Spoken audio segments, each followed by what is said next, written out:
Edisona, të përshëndes, duket se sa më shumë kohë kaloi ngjarja e 15 dhjetorit në burgun e Peqinit po shkon drejt zbardhjes, deri në një farë pike, çfarë e lidh Mariglen Kadiun me burgun e Peqinit? Ju përshëndes, në total nga Prokuroria e Elbasanit, përfshirë edhe Sokol Mjacajn, shkon në 15 numri i personave që dyshohen të përfshirë në ngjarjen e rëndë. Hetimet e deritanishme nga Prokuroria e Elbasanit kanë nxjerrë në pa edhe fakte të reja dhe sa i takon arrestimit të ish shefit të sigurisë së burgut të Peqinit, zotit Kadiu. Prokuroria është nisur në fakt nga letra e bërë publike tashmë nga drejtuesi i burgut të Peqinit, Kamber Hoxha.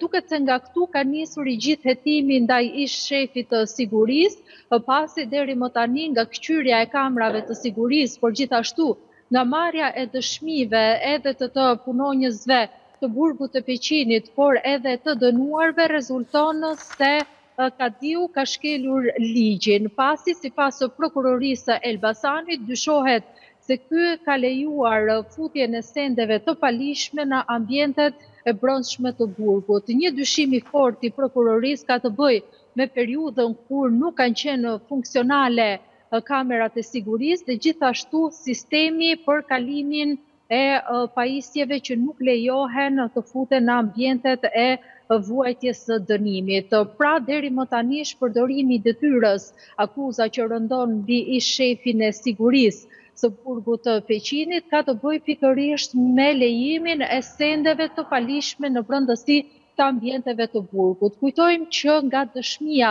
e dhënë nga personi tjetër i arrestuar tashmë, gjithashtu nga Prokuroria e Elbasanit Indrit Shaqja, ky i fundit ka pranuar se përdorte celulari në ambientet e brendshme të burgut dhe po ashtu nga dëshmia e dhënë nga Sokol Mjacaj, ky mbante gjithashtu armë zjarri në brendësi të burgut. Deri më tani në fakt mbeten ende pikpyetje se si ka mundësi që këto mjete të cilat nuk lejoheshin të ishin në brendësi të ambienteve të burgut, i cili është i sigurisë së lartë, dhe duket se kjo është pikërisht arsyeja që e ka çuar grupin e hetimit drejt emrit të Mariglen Kadiut. Edhe pse ka rreth 8 muaj tashmë që ky i fundit është zhvendosur me të njëjtin pozicion në burgun e Drenovës, kjo nuk e ka penguar Prokurorinë e Elbasanit që të lëshojë një urdhër arresti ndaj tij. Edhe pse prokuroria... Edison, edhe një pyetje, të lutem për ta kuptuar.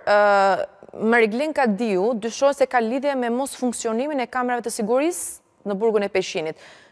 Ka ndërhyrë duke qenë i punësuar në burgun e Drenovës dhe ka patur akses për të ndërhyrë në burgun e Peqinit, apo që kur ka qenë i punësuar në burgun e Peqinit, ai ka ndërhyrë te kamerat dhe kamerat kanë qenë parregulluara? Paraprakisht mbetet arsyeja që kur ishte punonjës në burgun e Peqinit, ky i fundit me ndikimin e tij si shef i sigurisë, duket se ka lejuar futjen e sendeve të palishme gjatë kohës që ushtronte këtë detyrë në ambientet e burgut të Peqinit. Ndoshta hetimet në vijim do të zbardhin nëse ka pasur urdhra të tjera pasi ai është vendosur me detyrë, dhe cila ka qenë arsyeja se përse është larguar nga burgu i Peqinit dhe është vendosur në burgun e Drenovës, por që mbetet për të zbardhur në fakt nga grupi i hetimit, i cili prej disa kohësh tashmë është duke punuar për zbardhjen e plotë të kësaj ngjarjeje. Dhe siç i kemi thënë edhe më herët, duket se numri i të arrestuarve nuk do të ndalet me kaq, pasi prokuroria vijon ende të hetojë dhe pritet që edhe në vijim deri në përfundim të kësaj çështjeje dhe përpara se dosja të dërgohet për gjykim, mund të ketë ende urdhër arreste. Sa i takon Kadiut, prokuroria kërkoi masën e arrestit në burg, njësoj si punonjësit e tjerë të burgut të Peqinit, por që kërkesa është refuzuar nga gjykata duke pranuar arrest në shtëpi. Kadiu është transferuar 8 muaj më parë, por arma nuk është futur 8 muaj më parë në burgun e Peqinit.